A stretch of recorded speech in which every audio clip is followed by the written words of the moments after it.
Hello dear students, welcome all of you to my YouTube channel Oasis Classes. This is Nandan Singh. I welcome all of you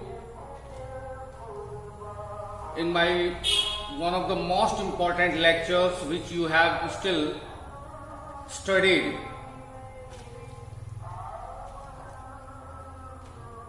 Today we are going to study one of the most difficult poems of your book, Ode to Autumn. Dear students, before I start teaching you this lesson,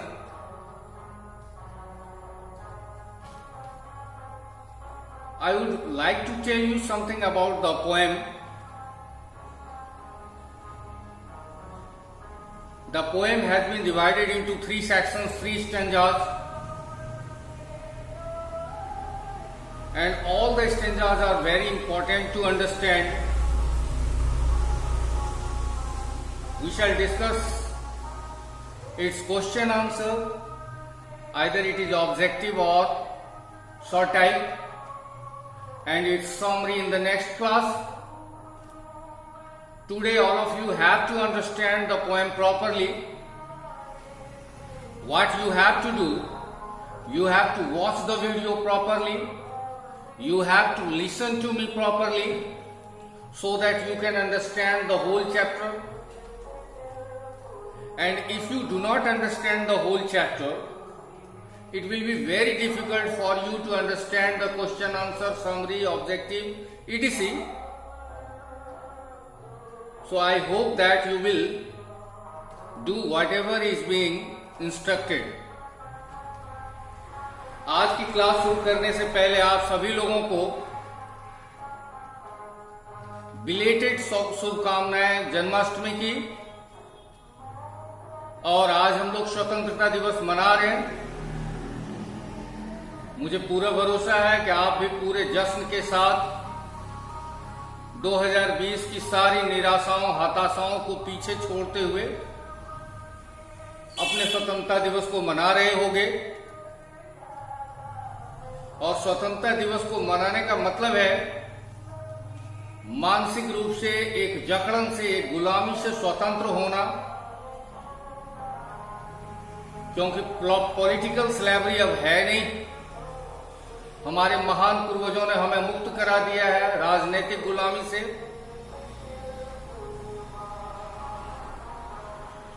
हम आज उन्हें याद कर रहे हैं, उनके बलिदानों को याद कर रहे हैं, उनके त्याग को याद कर रहे हैं।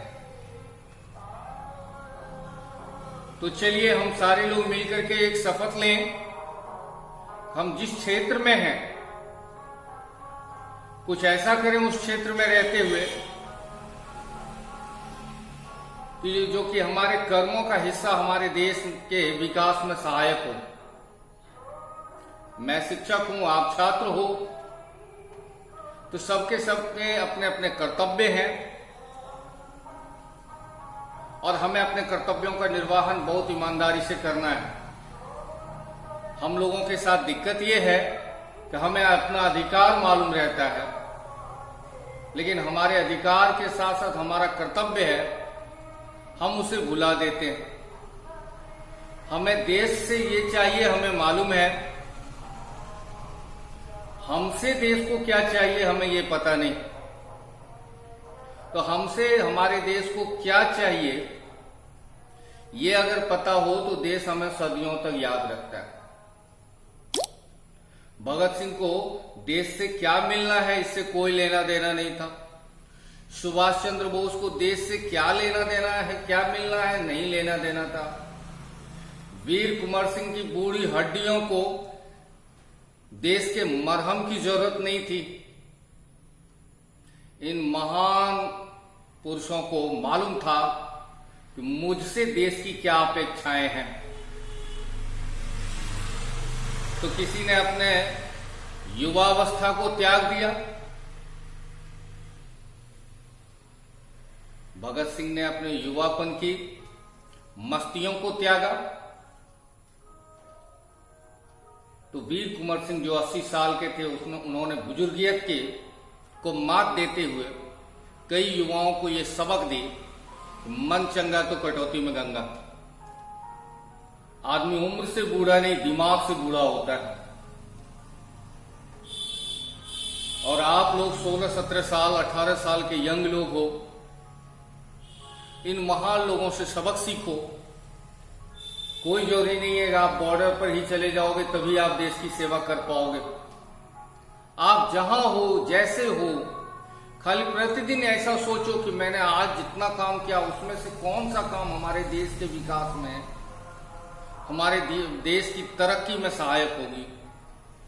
अगर 1% भी कुछ प्रतिदिन कर पाए देश के लिए, तो यही आपकी देश के प्रति आपकी सेवा होगी। चूंकि पोएम काफी लंबी है, तो इसलिए हम लोग ज्यादा भाषणबाजी ना करें। मुझे मालूम है कि मैं भाषण दूं या ना दूं, आप इतने समझदार हो कि जितनी बातें मैंने कही वो बातें आपको पहले से पता है। केवल आपके दिमाग पर जो धुंध छाया हुआ है, जो धूल की एक परत बैठ गई है, उसको मैंने झाड़ा। पता तो आपको पहले से है ही। तो चलिए, without any further delay, let us start understanding the poem. And before I start making you understand the poem, I would like to tell you something about the poet John Keats. I have written here 4 points and you have to read and you have to listen to these 4 points carefully, because some objective questions answer may be arise from these 4 points. So you have to be careful. The first is, he was born in 1795 and died in 1821. उनकी पैदाइश 1795 में हुई और मौत 1821 में हुई। He was deeply interested in cricket and boxing.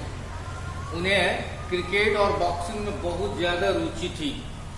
अगला है, he wrote Endymion on indolence, on aggression, to Psyche, to a nightingale, on melancholy, Lamina, happiness.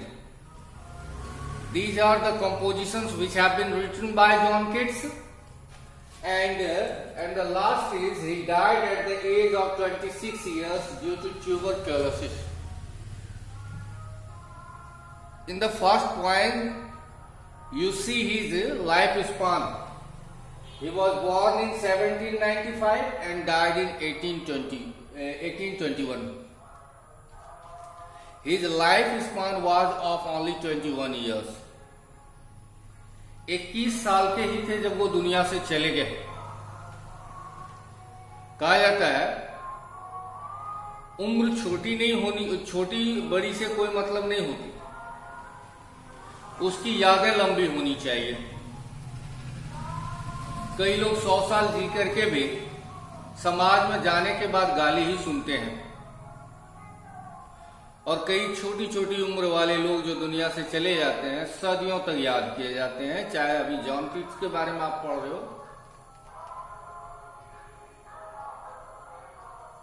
Robert Frost के बारे में आप पढ़ोगे, या भगत सिंह जैसे लोगों को आपने सुना जाना है जो 23 साल की उम्र में ही दुनिया को अलविदा कर गए। तो उम्र के बड़ी छोटी होने से मतलब नहीं होता, कर्म बड़े छोटे। आज आप सोचो कि ये कितने बड़े कवि हैं कि भारत के कॉलेजेस में, स्कूलों में उनकी कविताओं को पढ़ाया जा रहा है, भारत ही नहीं विश्व के अलग अलग कोने के। और उम्र कितनी थी जब उन्होंने दुनिया को अलविदा कह दिया? 21 साल। It reflects his greatness, it shows how great he was. तो स्वाभाविक है आपकी जिज्ञासा को हम शांत करना चाहेंगे। एक एक लाइन को आज मैं समझा रहा हूं, वो टू ऑटम को, और पूरे ध्यान से आप सुनेंगे, क्योंकि उसके बीच से बहुत सारे ऑब्जेक्टिव्स उठते हैं। तो जब कविता समझ में आ जाएगी तो ऑब्जेक्टिव उससे रिलेटेड चीजों को आप अच्छे से हल कर पाओगे। यद्यपि मैं ऑब्जेक्टिव को अगले क्लास में डील करूंगा ही, अगले लेक्चर में, लेकिन आज की क्लास को थोड़ा ठीक से आप समझ लीजिए। देखते हैं क्या है।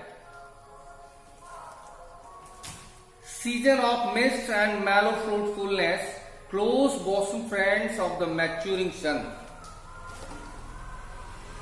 Ode to Autumn. The name of this poem is Ode to Autumn. I have made you write ode means गान और गीत, ऑटम जिसको हेमंत या पतझड़ कहते हैं, सितंबर का जो आधा महीना होता है वहां से शुरू होकर के नवंबर के आधे महीने तक का ये पीरियड होता है।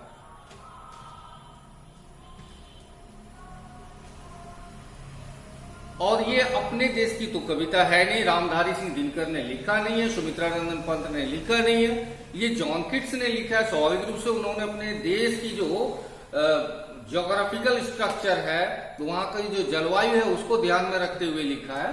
तो ये इंग्लैंड की बातें हो रही हैं और वहां का जो सीजन स्पान होता है सितंबर के आधे और नवंबर के आधे तक को हम लोग ऑटम कहते हैं, हेमंत या पतझड़ कहते हैं।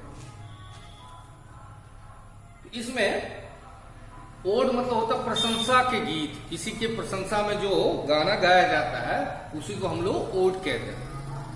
इसमें हेमंत की प्रशंसा, पतझड़ की प्रशंसा की गई है। स्वाभाविक रूप से आपको लगता होगा कि पतझड़ भी कोई प्रशंसनीय मौसम हो सकता है, वीरानापन, सूनापन, तो आप अपने देश वाले पतझड़ की बात करो। लेकिन इंग्लैंड में पतझड़ का महीना, जैसा मैंने कहा, और अपने देश में भी देखोगे जो महीना है सितंबर आधा और नवंबर आधा तक लगभग मिलता जुलता मिलेगा जब हम लोग कविताओं को पढ़ेंगे। देखते हैं क्या है। सीजन ऑफ मिस्ट एंड मेलो फ्रूटफुलनेस, ये मिस्ट मतलब होता है कोहरा, जब कुहासा थोड़ा ज्यादा घना हो जाए, ये कोहरे का मौसम है। एंड मेलो फ्रूटफुलनेस, मेलो मतलब मुलायम मीठा होता है, ये फलों का मौसम है, मीठे मीठे फलों का, मुलायम फलों का। Close bosom friend of the maturing sun, इस मौसम में जो सूरज है मैच्योरिंग, परिपक्व हो जाता है, यानी अच्छे से निकलता है। लेकिन इसकी दोस्ती, बॉसम फ्रेंड मतलब होता है घनिष्ठ मित्र। ये मौसम सूरज का बड़ा घनिष्ठ मित्र है, यानी मौसम की मित्रता सूरज से जबरदस्त होती है, क्योंकि इसके पहले का जो महीना बीता है वो बरसात की, और कई कई दिनों तक उस बरसात के महीने में सूरज की उपस्थिति दर्ज होती ही नहीं है, यानी बादल के पीछे ढके रहते हैं सूरज महाराज। लेकिन सितंबर गुजरने को है, लगभग आधा सितंबर बीत चुका है। अब बादल की जो मात्रा है आकाश में वो क्या होने लगा है, छटने लगा है, वो कम होने लगा है, सूरज प्रतिदिन निकलते हैं। Conspiring with him how to load and bless, conspire मतलब होता है साजिश करना, षड्यंत्र रचना। अब देखिए कई लोग इसको बड़ा निगेटिव अर्थों में लेते हैं, षड्यंत्र रचना, साजिश करना। कई बार साजिश भी पॉजिटिव वे में होती है। कई बार हमारे पेरेंट्स हमारे टीचर के साथ मिलकर के कुछ ऐसी साजिश रचते हैं जो कि उनकी ये इच्छा रहती है तो वो हमारे दिमाग पर कुछ पॉजिटिव इम्पैक्ट छोड़ें। बच्चों को समझाने के लिए भी घर में कुछ माहौल ऐसा बनाया जाता है कि ये हो जाएगा, वैसा हो जाएगा, ताकि हमको ये डर हो जाए कि हम अगर कोई गलती करते हैं तो उसका असर जबरदस्त होगा। तो ऐसी टाइप की जो साजिश होती है वो बड़ा ही पॉजिटिव वे में होता है। तो इस समय की भी जो साजिश है किसकी, इस मौसम की और सूरज की, conspiring with him how to load and bless with fruits and that vines that round the keeps run. इस मौसम में सूरज और मौसम की साजिश होती है, और आप सारे लोग जो बायोलॉजी पढ़ चुके उन्हें मालूम है कि फोटोसिंथेसिस के लिए वाटर के साथ साथ सनलाइट की भी होने की जरूरत होती है। यही कारण है कि काफी ज्यादा वृष्टि की वजह से भी फसल खत्म हो जाते हैं। लेकिन आधा सितंबर और आधे नवंबर का जो दौर होता है जब धूप उगने लगता है और धरती में नमी होती है तो सारी लताएं नागिन की तरह बौराने लगती है, छतों पर चढ़ने लगती है, नाचने लगती है, सारे फल पकने लगते हैं। To swell and fill all fruit, 1 minute, to bend with apples and most cottage trees and fill all fruit with ripeness to the core. Bend मतलब होता है झुकना। एप्पल के जो ट्री हैं, यानी एप्पल के जो पेड़ हैं, अपने भार से अब झुक गए हैं, लद गए हैं। And fill all fruit with ripeness to the core. Core मतलब होता है किनारा। सारे फल जो है अपने आखिरी किनारे तक राइप हो जाते हैं, यानी पक जाते हैं, यानी अच्छे से पक जाते हैं। To swell the gourd and plump the hazel shells with a sweet kernel. चाहे वो कोहड़ा हो, कद्दू हो, जो छोटे छोटे कद्दू थे वो क्या होते गए, स्वेल होते गए, यानी फूलते गए, बड़े हो गए। And plump the hazel shells, अखरोट के जो सेल्स हैं यानी छोटे छोटे बीज थे वो प्लम्प फूल गए हैं। विद ए स्वीट कर्नेल, इसकी जो गिरी होती है, आप जब अखरोट फोड़ोगे तो अंदर से गिरी निकलती है जिसको खाया जाता है, वो बड़ा मीठा, बहुत मीठा, क्या सेब जैसा मीठा नहीं होता लेकिन उसमें हल्की मिठास होती है, अच्छा लगता है खाने में। To set budding more and still more later flowers for the bees. Bud मतलब कलियां होती हैं, ढेर सारी कलियां आ जाती हैं पौधों पर, और यही कलियां आगे जाकर के फूल बनने लगती हैं, और ये फूल किसके लिए वरदान हो जाते हैं, बीज के लिए, मधुमक्खियों के लिए। Until they think warm days will never cease, for summer has overwhelmed their clammy cells. Clammy मतलब होता है चिपचिपा, लसलसा। कवि लिखते हैं कि मधुमक्खियों को ऐसा लगता है कि जो हल्की जो नमी और गर्मी वाला मौसम है वो कभी खत्म नहीं होगा, क्योंकि इस गर्मी के मौसम ने उनके छत्ते को, जो मधुमक्खी का जो छत्ता है उसे रस से भर दिया है, लग गया है, यानी उनके लिए तो ये पैराडाइज, उनके लिए ये स्वर्ग के समान है। ये था पहला स्टेंजा। अगला देखते हैं। Who has not seen thee oft amid thy store? दी और दाय का यूज पुराने समय में होता था तू या तुम्हारे लिए। इस स्टेंजा में कवि ने ऑटम को एक फीमेल माना, एक महिला माना है, और उसका एक मानवीकरण किया है, मानव के रूप में उस मौसम को देखा है, महिला के रूप में। तो चलिए कल्पना करते हैं कि एक महिला कैसी है उस समय, और वो महिला कौन है, Hemant. Who hath not seen thy oft amid thy store? तुमको किसने नहीं देखा, यानी कि उस महिला को किसके बीच में, स्टोर के बीच में। स्टोर यानी जहां अनाज को रखा जाता है, उस अनाज के बीच में। Sometimes whoever seeks abroad may find। अच्छा, याद होगा मैंने प्रीपोजिशन आपको पढ़ाई थी, amidst। मैंने बताया था कि दो के बीच में जब चीजें हो तो बिटवीन का यूज करो। He was sitting between Rahul and Ravi. दो से ज्यादा के बीच में चीजें हो तो अमॉन्ग का प्रयोग करो। जैसे he is the tallest boy among all of us, हम सभी लोगों के बीच में वो सबसे लंबा लड़का, यानी दो से ज्यादा 10-20 लोगों के बीच में। लेकिन कुछ ऐसी चीजें हैं जिसको हम गिन नहीं सकते, अनकाउंटेबल हो, उसके बीच में कोई चीज हो। जैसे all tribes live amidst deep forest, सारे आदिवासी गहरे जंगलों के बीच में रहते हैं।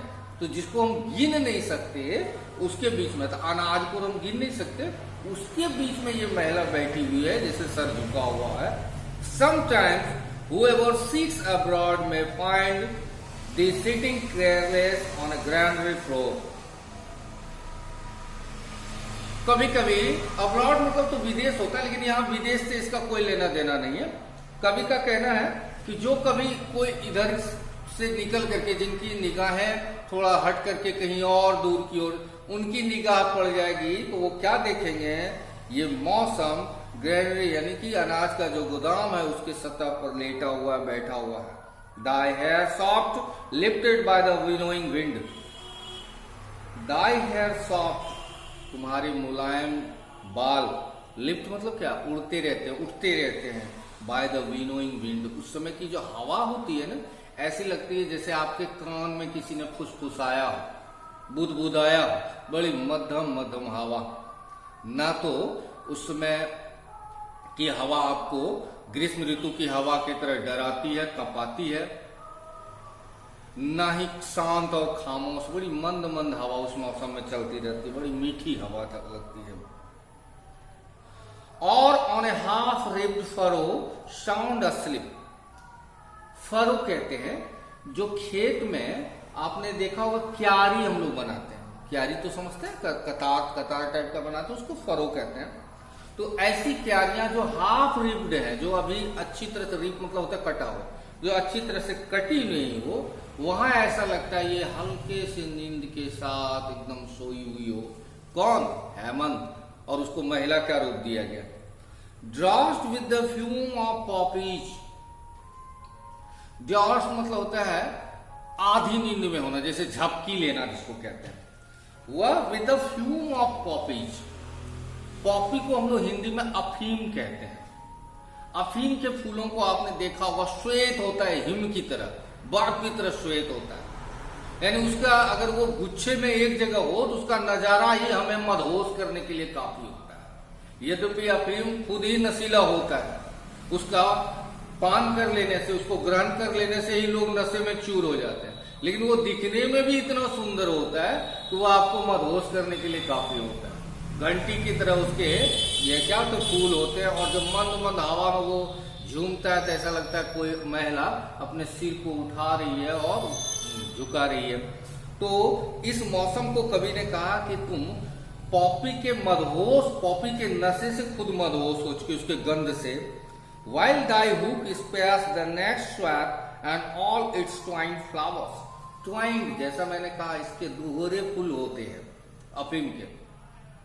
ऐसा लगता है कि यह जैसे हुक कर रहा हो, झूम रहा हो। And sometimes like a ग्लीनर thou dost keep.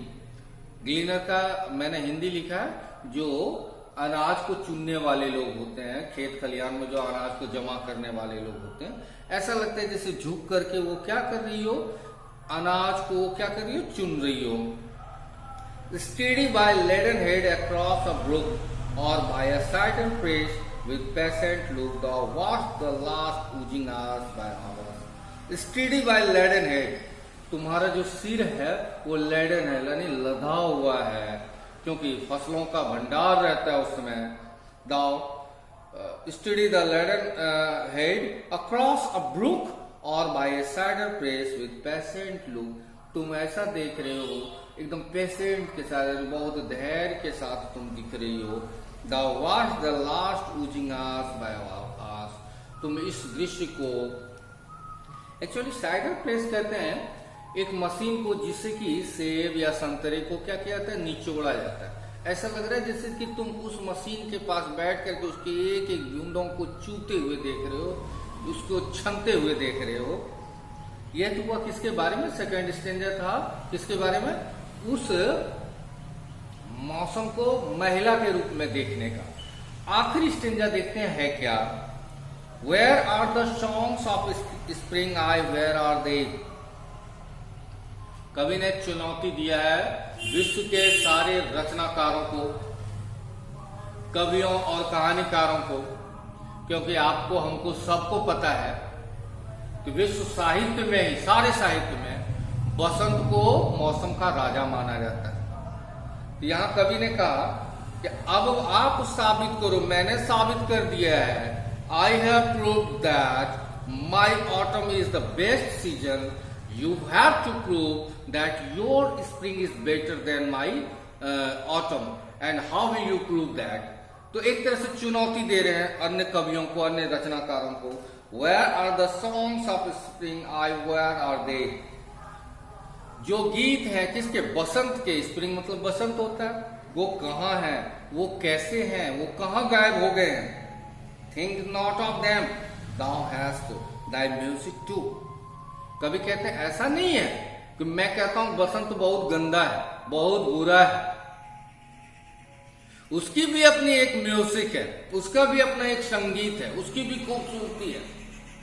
I don't say that the spring season is one of the ugliest seasons. It is not purpose. All seasons have its own importance. What I want to tell is that my autumn is better than your spring. कवि के कहने का मतलब है ऐसा नहीं कि spring बहुत बदसूरत है, खराब है, वो तो खूबसूरत है ही, लेकिन मेरे कहने का, यानी कवि के कहने का मतलब है कि मेरा हेमंत तो तुम्हारे बसंत से ज्यादा सुंदर है। आगे बढ़ते हैं, फिर हेमंत की चर्चा करते हैं कवि।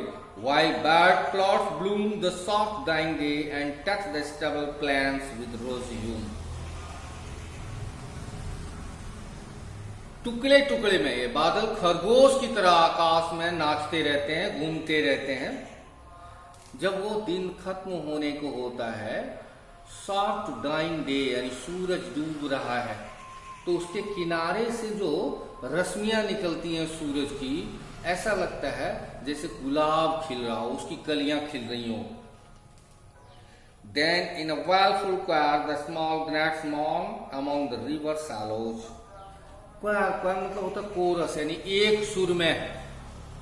gnats एक छोटी सी मक्खी होती है, अपने बिहार में उसको बिरनी कहा जाता है, शायद आप लोग वाकिफ हो गए। तो ये काटने वाली मक्खी होती है, बड़ा जहरीला होती है, इसका असर बहुत जबरदस्त होता है। तो कभी कहते हैं क्या कि जो नदियां बह रही हैं पीले पीले, उसका जो रंगत है, उसके किनारे जो छोटे छोटे पेड़ हैं, छोटे छोटे पेड़ इंग्लैंड में खास करके ठंडे मुल्कों में पाए जाते हैं, वो लगभग झाड़ी टाइप का होता है। उन झाड़ियों में ये जो बिरनियां हैं वो जैसे लग रहा है शोक मना रही हूं, झन भन भन भन भन करते रहती हैं। Born aloof or sinking as the light wind lies or dies. ये नदियां अब धीरे धीरे अपने उछाल में कंट्रोल करती जा रही हैं। आपने देखा होगा कि सितंबर का आधा महीना बीत गया, बरसात की भयावहता दूर हो गई, बरसात ने सारे सड़कों को धो दिया है। ऐसा लगता है जैसे किसी राजे महाराजे का स्वागत प्रकृति कर रही है। सारी प्रकृति फूलों से फलों से लदी हुई है। जो नदियां पीली भद्दी दिख रही थी, उमड़ घुमड़ रही थी, वो सारी नदियां अब शांत हो गई है, तालाब शांत हो गए। यानी कि बसंत की तरह का नीरवता नीरसता नहीं है, सूखापन नहीं है। ऐसा लग रहा है जैसे प्रकृति ने 16 श्रृंगार कर लिया है। चारों तरफ फल है, फूल है, नदियों में पानी है, लेकिन पानी का जो पीलापन है वो खत्म हो चुका है, वो शांत हो चुका है। उसमें एक ठहराव सा आ गया है, तालाब भरे हुए हैं, कुएं भरे हुए हैं। मैंने ऐसा लगता है सुंदरता अपने चरम पर है। इसीलिए तो अपने हिंदू शास्त्र में भी आपने देखा होगा, इसको फेस्टिवल सीजन, दशहरा, दिवाली, ये सब उसी मौसम में आता है, क्योंकि इसको उत्सव का मौसम कहा जाता है। And full grown lambs loud bleat from hilly bourn. Lambs मतलब होता है मेमना, बकरी का बच्चा, जो पूरा फैला हुआ, पूरा बड़ा हुआ बकरी का जो बच्चा है वो ब्लीट कर रहा है। ब्लीट मतलब होता है मिमियाना। तो पहाड़ी के हिस्से पर चढ़ करके वो मिमिया रहा है बकरी का बच्चा। हेज क्रिकेट सिंग, हेज क्रिकेट यानी झिंगुर। आपने झिंगुर की आवाज तो जरूर सुनी होगी, गांव देहात में ये सब हमें मौका मिलता है सुनने का। शहरों में तो केवल गाड़ियों की आवाज सुनने को मिलती है, लेकिन गांव में प्रकृति के बीच जब हम रहते हैं तो झिंगुर की आवाज हमें सुनाई पड़ती है। तो झिंगुर गा रहे हैं। And now with travels of the red-breast whistles from a garden plot. Garden में बगीचे के एक हिस्से में, फुलवारी के एक हिस्से में विशल कर रहा है, सीटी बजा रहा है। कौन? रॉबिन पक्षी। उसका गला देखिएगा लाल कलर का होता है और बड़ा खूबसूरत। जब वो बोलता है तो वो एकदम ऐसा लग रहा है जैसे कोई इंसान सीटी मार रहा हो। And gathering swallows twitter in the sky. अबाबिल गौरैये ट्विटर कर रहे हैं। कहाँ? चहचहा रहे हैं। कहाँ? आकाश में, झुंड के झुंड। यानी पूरा मौसम जो है खुशियों का है, मस्ती का है। बिना शराब पिए ही हमारा मन मयूर झूमने लगता है। आपके और हमारे जैसे लोग जिन्होंने कभी शराब को छुआ नहीं, कभी उसके नशे को महसूस नहीं किया, ये मौसम उसे भी मदहोश कर दे। ये इतना खूबसूरत मौसम है। यही है ode to autumn. And the poem, as I have been repeatedly telling you, the poem has been written by the Prince of Beauty, John Keats. ये कविता सौंदर्य के सुकुमार कवि, सौंदर्य के राजकुमार जॉन किट्स के द्वारा लिखा गया है। जॉन किट्स को हम लोग अपने देश के, अपने साहित्य यानी हिंदी साहित्य का सुमित्रानंदन पंत कह सकते हैं। That's all, my little friends. I hope that all of you have understood this poem properly. In the next lecture, as I told you earlier, I will deal your question answers and summary. Thanks all of you for watching my video.